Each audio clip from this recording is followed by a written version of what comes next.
இவன் வளர்ச்சி வளர்ச்சினே சொல்லுவான். என்ன வளர்ச்சி இப்படி கேட்போம். சிப்காட் தொழிற்சாலை வந்துருதியா, சிப்காட் தொழிற்சாலை மேல் மாவள கட்டிட்டான். 2500 ஏக்கர் 3000 ஏக்கர் எடுத்து கட்டிட்டான். விளைநிலத்தை கட்டிட்டு எங்களுக்கு தற்சார்பு, எவனையும் சாராத வாழ்க்கை வேளாண்மை தான். நான் உழுவேன், வேளாண்மை செய்வேன், அதில் அறுப்பேன், வைக்கலை என் மாட்டுக்கு போடுவேன், வைக்கல் சாணியை போடுவேன், அதை கொண்டு நிலத்துல போடுவேன், உழுவேன், என் அரிசியை எடுத்துக்கிட்டு தவிடு அதுக்கு போடுவேன். எங்களுக்குள்ள ஒரு தற்சார்பு வாழ்க்கை. அதை காலி பண்றான். முதலாளிக்கு 2000 ஏக்கர் விளைநிலத்தை எடுத்து கொடுத்துட்டான். இப்ப தொழிற்சாலை வந்துருச்சு. தொழிற்சாலையில என்ன தயாரிப்ப உனக்கு தெரியாது. தொழிற்சாலை வர்ற கழிவை எங்க ஊத்துவ? என் நிலத்துல ஊத்துவ, என் குளத்துல ஊத்துவ, ஏரியில ஊத்துவ, ஆத்துல ஊத்துவ. அந்த தண்ணியை நான் குடிச்சிட்டு சாகணும். எப்படி பாத்தியில தண்ணி என்ன நேரத்துல வருதுன்னு? இதே நெடுவாசல் கதிராமங்கலம், இதே தூத்துக்குடியில ஸ்டெர்லைட் இருந்த இடத்துல தண்ணி மஞ்சள் நிறத்துல வந்தது. மண்ணெண்ண மஞ்சள் நிறத்துல. சோறை ஆக்கினால் எலுமிச்சஞ்சோறு மாதிரி வரும். நீ வா எண்ணூர் அனல் மின் நிலையத்துக்கு வா, அங்க இருக்கிற உலர் சாம்பல் பாரு. அங்க வாழுகிற மக்கள் காற்றை சுவாசிக்க முடியாது, சாம்பலைத்தான். ஏற்கனவே நீ சுவாசிக்கிறது காற்று இல்லை, கந்தக தூசி. கார் வெளியிடுகிற நச்ச ஆலைகள் வெளியிடுகிற புகையை சுவாசித்துக் கொண்டிருக்கிற.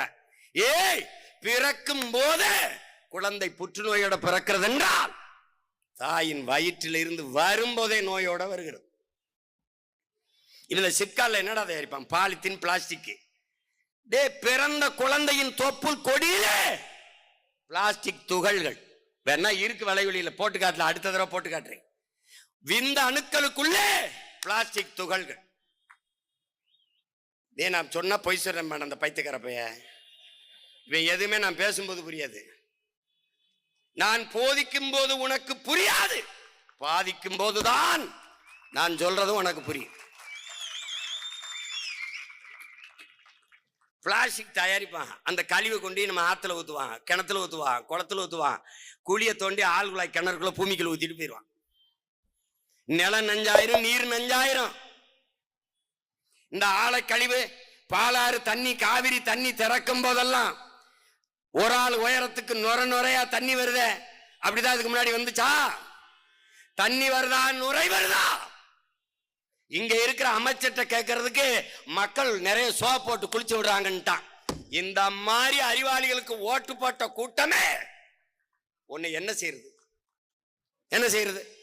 தர்மாக்கோலை விடுறது, கடல்ல மீன் வளத்தை பெருக்கிறோம்னு சட்டியில மீனை வச்சு மீனுக்குள்ள கடலுக்குள்ள விடுறது.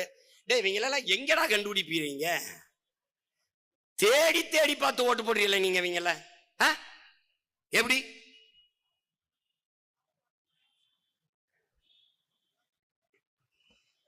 இந்த சிப்காட் தொழிற்சாலைகள்ல வர்ற கழிவை இப்ப கர்நாடகால இருந்து, ஆந்திரால இருந்து இந்த பாலாற்று தண்ணியை திறக்கும் போது என்ன பண்றான்னா, அந்த ஆலைகள் இருக்கிற கழிவை தேக்கி வச்சுக்கிறான். நமக்கு தண்ணியை திறக்கும் போது அதோட சேர்ந்து திறக்கிறான். அது வரும்போது அப்படியே நுரையா வருது. அப்ப அந்த நுரை என்ன பண்ணுது? அப்படியே போய் எங்க போனாலும் நிலத்தடி நீர்ல அந்த ஆலை கழிவு நஞ்சு போய் படியுது. அதுல விளையிறது நஞ்சா விளையும். அதை சாப்பிட்டா நீ விஷத்தை சாப்பிடுறியா, உணவை சாப்பிடுறியா? யோசிச்சுக்க. இந்த கரையில ஓடுற நதியில இரு கரையிலையும் மானு, மயில், கொக்கு, குருவி, யானை, காட்டெருமை, சிங்கம், புலி, கரடி, காக்கை, கொக்கு எல்லாம் அந்த நீரை தான் குடிக்குது. அப்புறம் அந்த நீர் பூமிக்குள்ள போகுது. அதை தான் நீ ஆழ்குழாய் கிணறு போட்டு அல்லது கிணறு வெட்டி குடிக்கிற. இப்ப தண்ணி குடிக்கிறியா, விஷத்தை குடிக்கிறியா? இப்ப இந்த ஆலை தண்ணி எங்க ஊத்துவான்? அங்கதான் ஊத்துவான். போய் பாடுறா, நொய்யலார என்ன பாடுபடுத்தி வச்சிருக்கான்னு போடுறா. போய் பாடுறா, வைகையை போய் பாடுறா. வாடா என் ஊருக்கு, வைகைக்கு வாடா, என்னோட வந்து பாடுறா. ஒண்ணும் கிடையாது உனக்கு, ஒண்ணுமே கிடையாது.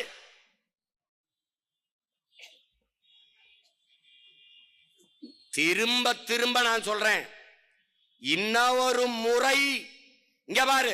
உதயசூரிய ரெட்டலை, உதயசூரிய ரெட்டலை, உதயசூரிய ரெட்டலை, உதயசூரிய ரெட்டலை. அரை அங்குலம் கூட இந்த நாடு வளர்ச்சியை எட்டல. எல்லாம் புரிஞ்சுக்க.